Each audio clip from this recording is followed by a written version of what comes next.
story you are about to hear is true. The names have been changed to protect the innocent.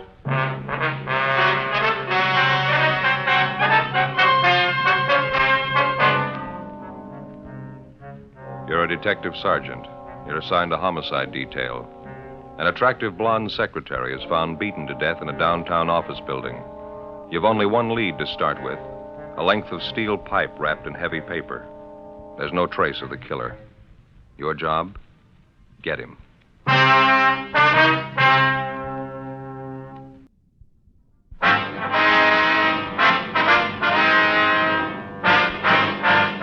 Dragnet, the documented drama of an actual crime. For the next 30 minutes, in cooperation with the Los Angeles Police Department, you will travel step by step on the side of the law through an actual case transcribed from official police files. From beginning to end, from crime to punishment, Dragnet is the story of your police force in action.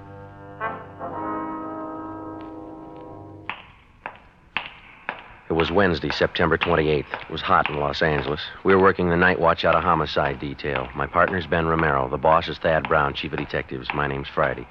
I was on the way back from the crime lab, and it was 11:48 p.m. when I got to room 42. Homicide. Romero? Ben? Hey, Romero? Not here. You, Friday? Oh, yeah. Lopey, how are you? You seen Romero around the last half hour? Supposed to meet him here. Well, he's come and gone. Still around the building, though. Got a call. What was it about, do you know? Yeah, I was on that killing tonight. Call came from one of the cruiser cars checking the neighborhood down where it happened. Yeah? Did they find something? Picked up a guy about 3 blocks from the murder scene, acting suspicious. Men in the cruiser car figured maybe you'd want to talk to him. They're bringing the man in now? Yeah. Mm-hmm. Yeah. You been over checking with the crime lab? Yeah, there's not much. The murder weapon's about all we got so far. It's a piece of pipe with heavy manila paper wrapped around it. Uh-huh. Light prints do any good? Yeah, they lifted a lot of fingerprints. They all belong to the victim. None of them are foreign. Mm-hmm. Hey, you got a toothpick, Joe? And corn on the cob from there. No, I haven't. Why don't you try the top drawer over there in Mike Pena's desk? He usually has Oh, yeah. Thanks. I understand there wasn't much to look at, the killing, I mean. It was a pretty vicious thing. The girl took a terrible beating. Oh. Who found the body? One of the scrub women in the building. It was an office up on the 9th floor, import-export company. Victim was a secretary there. She's a pretty girl. Mm-hmm. She dead long? Must have happened around 7 o'clock tonight. That's my figure. It's just a guess. Uh-huh. What's the girl's name? Been identified yet? Yeah, Adele Pryor.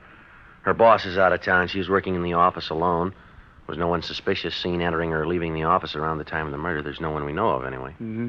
Yeah, it's going to take a lot of checking. Yeah. Any idea what the motive could have been? Well, it wasn't a robbery. They didn't keep any cash in the office. As far as we know, the girl wasn't carrying much money. We'll start making the rounds in the morning, checking with her friends, see what we can pick up. Mm-hmm. Joe Friday, you around? Yeah, I'm right here. Back here, Ben. Oh, hi, Joe. Hi. Lopey? Hi. They bring the guy in, Ben? Mm-hmm. Lopey brief you about it, Joe? Yeah, a cruiser car picked up a suspicious-looking guy near the murder scene. Is that about the size of it? A little more than that. They found the man beating his head against a brick wall in a back alley about 2 blocks from the office building where we found the body. Uh-huh. Guy'd been drinking heavily, and when they picked him up, he was pretty far gone. Kept mumbling something about how he didn't deserve to live, how he's a murderer, killer. Not too coherent. They asked him about the dead girl, Adele Pryor? Yeah, but the stuff he said didn't make much sense. He sobered up a little since he picked him up. We might as well see what we can get out of him before we book him in, huh? Got him in the interrogation room now. Okay. Give it a try, anyway.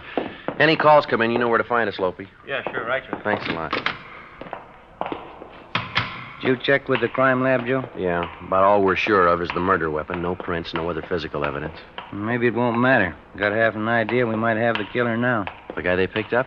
How'd he figure? Just a hunch. I don't think he's as drunk as he pretends. Well, we're going to have to place him a lot closer to the murder scene than 2 blocks away. You can't prove a thing the way it stands. I was downstairs when they brought the man in. I talked to him while they were bringing up the interrogation room. Yeah. Told me he knows the dead girl. All right.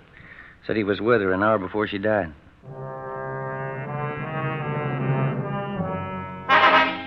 Shortly before 8 o'clock that night, a scrub woman in a downtown office building near the intersection of 8th and South Grand Avenue entered an office on the 9th floor of the building to do her usual cleaning chores. Lying face down behind a desk in the small office, she found the body of 28-year-old Secretary Adele Pryor, beaten to death. When we arrived at the scene, routine investigation began, but almost immediately we found ourselves down a blind alley. Repeated questioning of all persons in or about the office building failed to turn up anything in the way of leads. Thorough investigation of the murder scene by the crime lab crew met with the same kind of luck. They knew they had the murder weapon. That was all. The deputy coroner arrived and removed the body to the morgue for posting. At 10 o'clock that night, 3 hours after the approximate time of the Pryor girl's death, officers in a cruiser car patrolling the area found a drunken man butting his head against a cement wall and muttering incoherently about a murder. He was picked up and taken immediately to the interrogation room where Ben and I questioned him.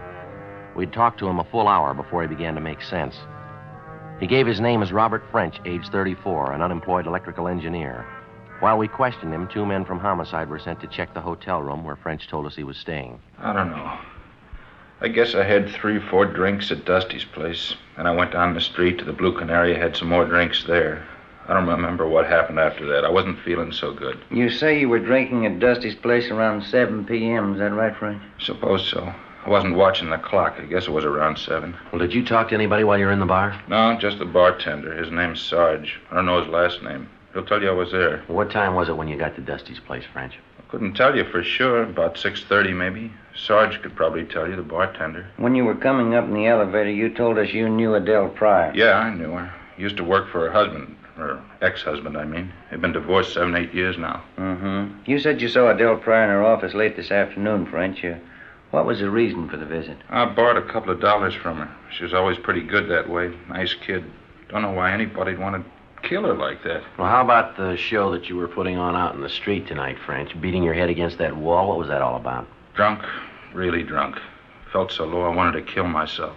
Just lay down and die. Well, how's that? You remorseful? Felt sorry for something you'd done? I don't know. I don't think of any special reason for it when I get that way. I just keep thinking I want to die. Mm-hmm. I haven't got the nerve for it, though. I know that. Like my old man always used to tell me, I haven't got the nerve to do anything right. Just wasn't born that way. I guess that's it. Do you use narcotics, French? No, I haven't even got the nerve for that. Booze, that's all. It's good enough for me. Say, you think we could go out for a cup of coffee? Maybe I could use it. We'll have some brought up, huh? Ben, do you mind going down the hall and check with Lopey? Ask him to have some coffee brought up, huh? Yeah, okay. And see if those 2 men have checked back in yet, will you? Right. Appreciate it, Sergeant. Sure gonna be mean when all this booze wears off. I'd like to ask you a little more about the Pryor girl, French. Just how well did you know her? Not too well. Guess I used to see her maybe once a month. Mm-hmm. Up there at her office? Yeah, that's right. She was a nice girl. Whenever I was broke, I could always depend on her for a couple of bucks. I liked her. She was a nice person. Did you ever go out with her? No, never did. No romance stuff. I didn't like her that way. She was just a good person. We got along okay. Mm-hmm. You want a cigarette? No, thanks. Mm-hmm. It's full of cotton already. Uh-huh. How about this business of Adele Pryor lending you money? She think quite a bit of you? Oh, I did her a couple of favors once. When I was working for her husband, she was still married to him. She was going out with a guy she liked on the side. She was out with this guy once, and I saw them together. She asked me not to say anything, so I didn't. Before she got a divorce, I used to cover up for her all the time. She never forgot it, I guess. Uh-huh. How about when you saw her in her office tonight, French? How'd she seem? All right to you? Yeah, same as ever. I asked her if she could lend me a 5, and she did. I left. It was about 6:15, I guess. There anyone else in the office when you left? Yeah. There was a guy waiting in the little reception room there. Didn't know who he was. You remember what he looked like? Oh, tall fella, about my size, my age. Uh-huh. Joe, can I see you a minute? Yeah. Dorothy and Brian have checked in and just got back from going over French's hotel room. They find anything? White shirt, a pair of brown shoes, pair of dark trousers. What about them? Bloodstains on all of them. The stained pieces of clothing found in the suspect's hotel room were delivered to Lieutenant Lee Jones at the crime lab for detailed examination. Coffee was brought in, and Ben and I continued to question French until about 4 a.m. He denied any knowledge or complicity in the killing of 28-year-old Adele Pryor. He told us the blood-stained clothing in his hotel room was the result of an accident he'd been in 2 weeks before when he'd been drinking heavily. He was checked through R&I while we talked to him, but he had no previous criminal record. French kept insisting that we check on the tall, dark-haired man who'd been waiting in the reception room of the Pryor girl's office the night before when French left her. We gave the description of the suspect, along with the M.O., to the stats office, requesting them to furnish us with any information regarding any assaults or any solved or unsolved murder. At 4:15 a.m., we booked in Robert French at the main jail on suspicion of 187 PC, murder. The next morning at 10 a.m., the legwork began. Lopez and Doherty from Homicide started checking on the background and alibi of the suspect, Robert French. It didn't hold much water. None of the people at either of the bars where French said he'd been drinking at the time of the murder could definitely vouch for his presence, but they all volunteered the information that no matter how much he drank, French was never violent toward other people, only himself. Lopez and Doherty continued investigating the suspect while Ben and I checked on the background of the victim, Adele Pryor.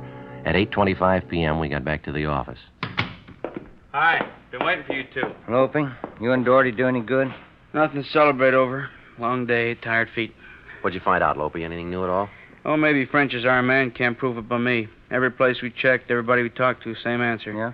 He's a smart guy with a good education. He's on the bottle and he's out of work. Everybody seems to like him. He gets drunk, but he never bothers anybody. That's about the worst anybody can say about him. Drinks too much. Well, how about his being friends with the dead girl? Did you dig up anything there? Yeah, it only proves he was telling you the truth, though. As far as we could find out, there was nothing going between the two of them. Mm-hmm. Everything we got only verifies what he told you. He had no interest in the girl except a bar offer when he was broke. You got in touch with the girl's ex-husband, did you? Yeah, he couldn't add anything. All clear there. Mm-hmm. Hey, by the way, here, Lee Jones called from the crime lab just before you came in. What did he have, Loping? Finished testing the blood stains on those clothes they found in French's hotel room. None of the stains on them match the victim's blood type. It's another dead end. Yeah. It's sure hard to figure. You got anything else, Lopey? Oh, yeah. You've got me stopped. A report for you from the stats office. Oh, thank you. You asked him to make a run for you last night, didn't you? Yeah, I did. What's it look like? Just a minute. Yeah, well, it doesn't help much. Looks like more legwork. What's that, Joe? Well, French told us when he left Adele Pryor last night, there was a man in the reception room waiting to see her. He gave us the guy's description, and the stats office made a run on it for us. This is the best one they got. Yeah? The guy's name is William Tanner, WMA, 33 years old, 6'1", 195 pounds, dark hair, dark complexion. Fits the description French gave us of the guy. The rest of it's a lot closer to home. How do you mean? William Tanner was a prominent suspect in the Donaldson murder last September. Testimony of friends and relatives subsequently cleared him. Donaldson's murder is still unsolved. Mm-hmm. Well, what's the point? Well, the same thing that killed Donaldson killed Adele Pryor. What do you mean? Piece of steel pipe wrapped in paper. To the working detective assigned to examine a criminal case, the element of coincidence, when it occurs, generally serves to complicate any investigation. Toward the solution of the crime, coincidence may mean a lot or it may mean nothing. In any event, it can't be dismissed. This time, we had two examples of coincidence to deal with. A girl had been beaten to death in an office building.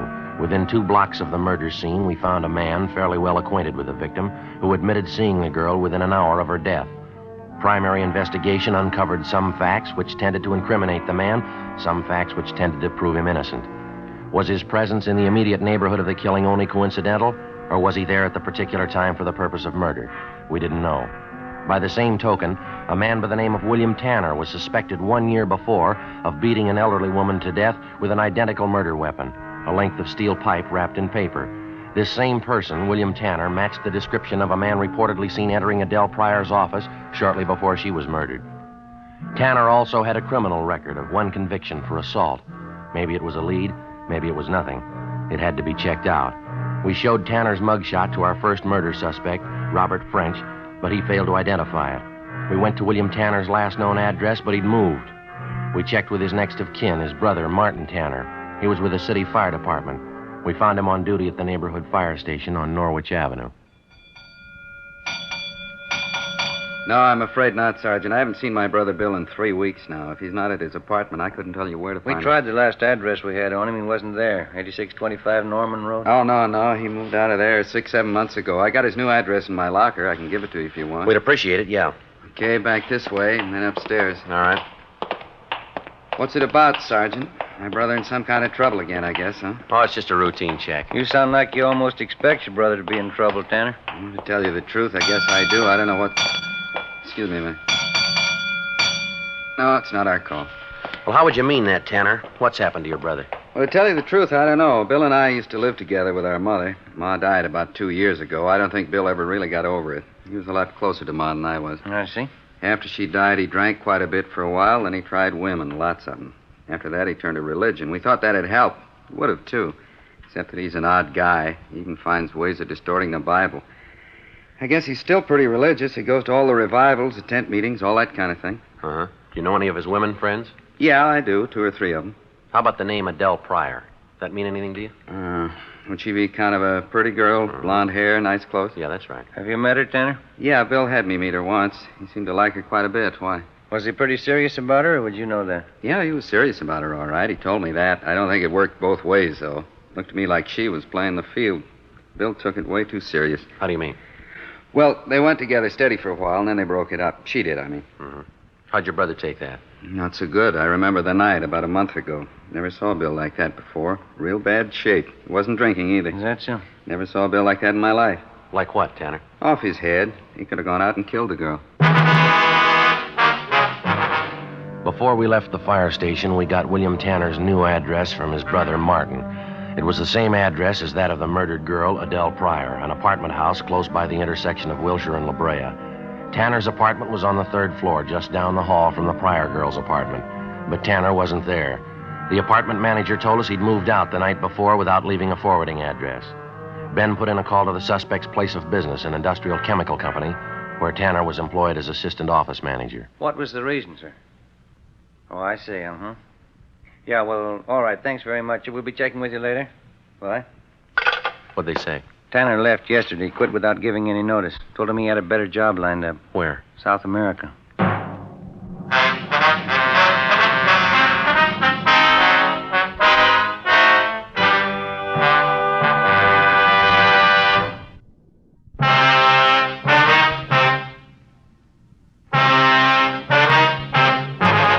Saturday, October 1st, 8 a.m.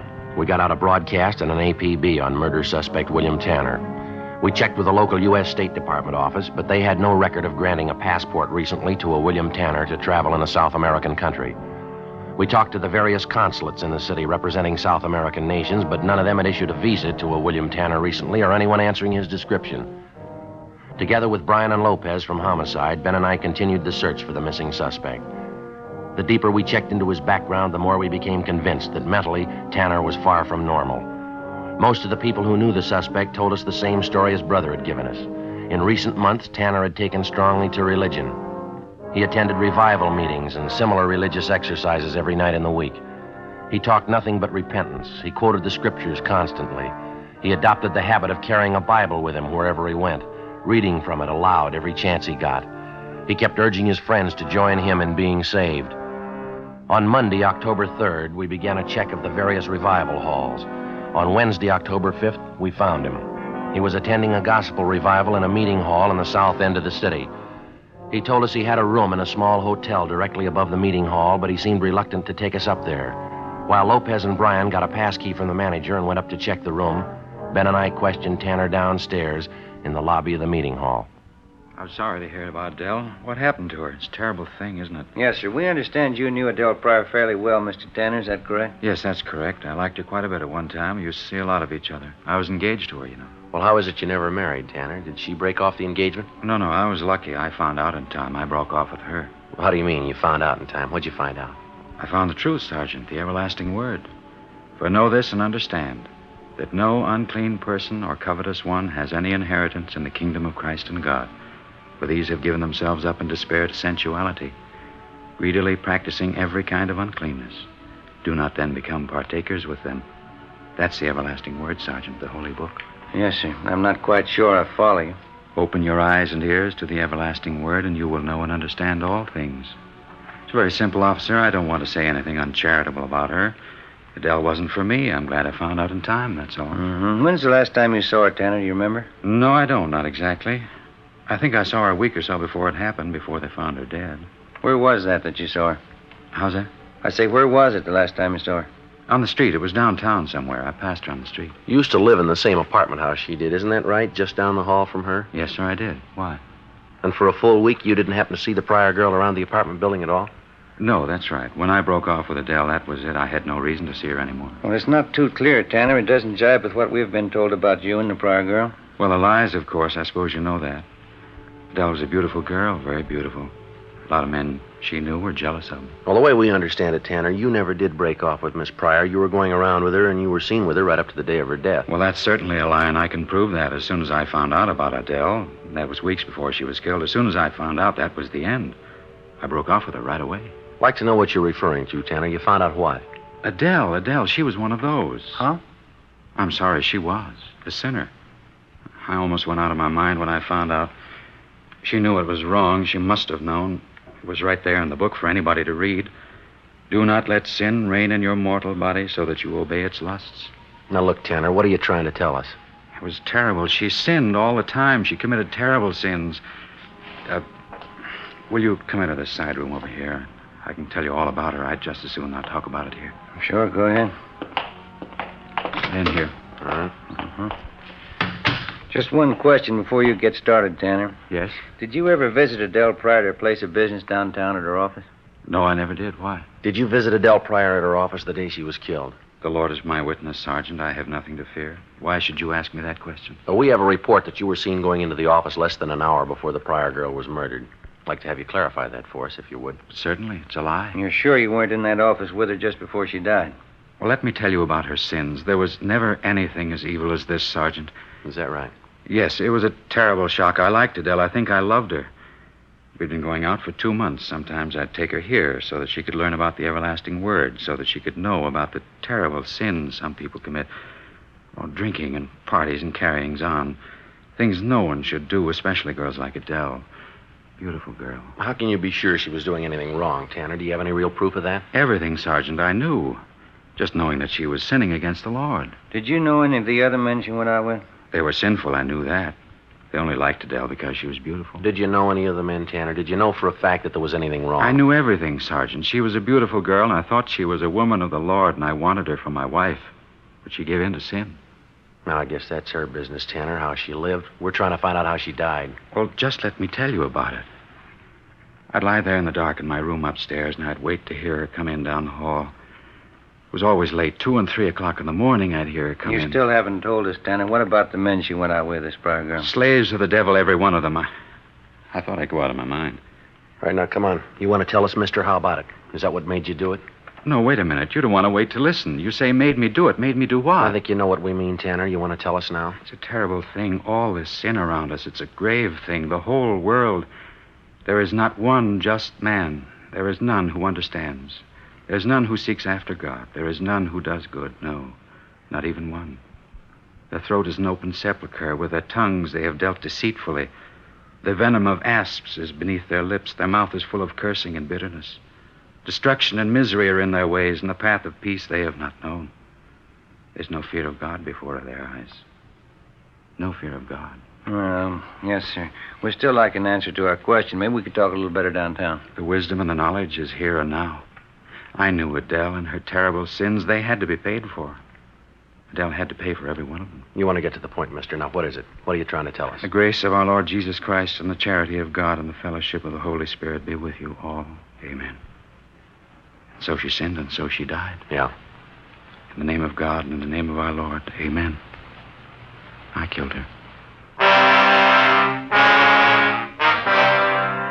William Harold Tanner was brought downtown immediately, where he volunteered a complete statement admitting full guilt for the murder of Adele Pryor. Blood-stained clothing found in his room corroborated his story. It was obvious that the man was mentally unbalanced. He gave us the details of how he murdered Adele Pryor because she spurned his attentions. We began questioning him about the Donaldson murder, which had taken place more than a year before and which was still unsolved. The victim, 64-year-old Louise Donaldson, had met death in the same manner as Adele Pryor. No, I didn't know the old lady, but she had money. I'd been told that. I was broke and I needed the cash, so I thought it'd be a good thing. This was in September, a year ago, that you murdered her. Yes, sir, September, all right. She was all alone. She didn't have anybody. She was sick. I probably did her a favor. Your package here says that you figured in the investigation on the plot to blow up the Rexmore Hotel about 3 years ago, homemade bomb planted in the basement of the hotel. Yes, that was mine 3 years ago in September.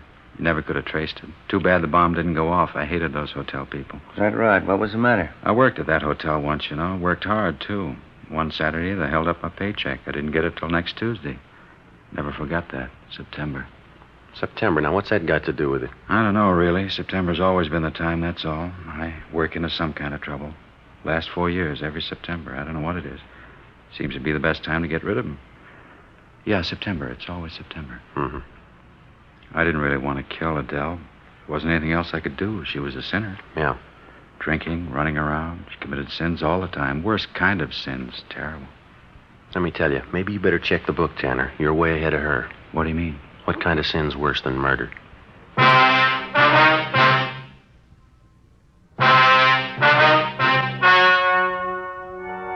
The story you have just heard was true. The names were changed to protect the innocent. On January 10th, trial was held in Superior Court, Department 87, City and County of Los Angeles, State of California. In a moment, the results of that trial.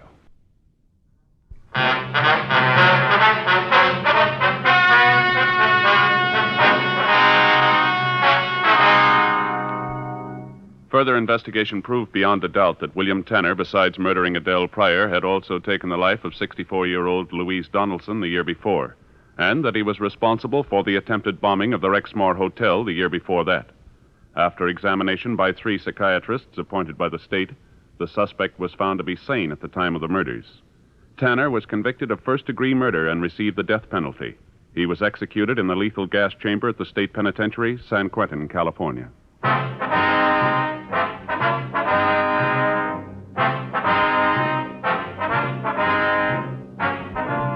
You have just heard Dragnet, a series of authentic cases from official files. Technical advice comes from the Office of Chief of Police W.H. Parker, Los Angeles Police Department.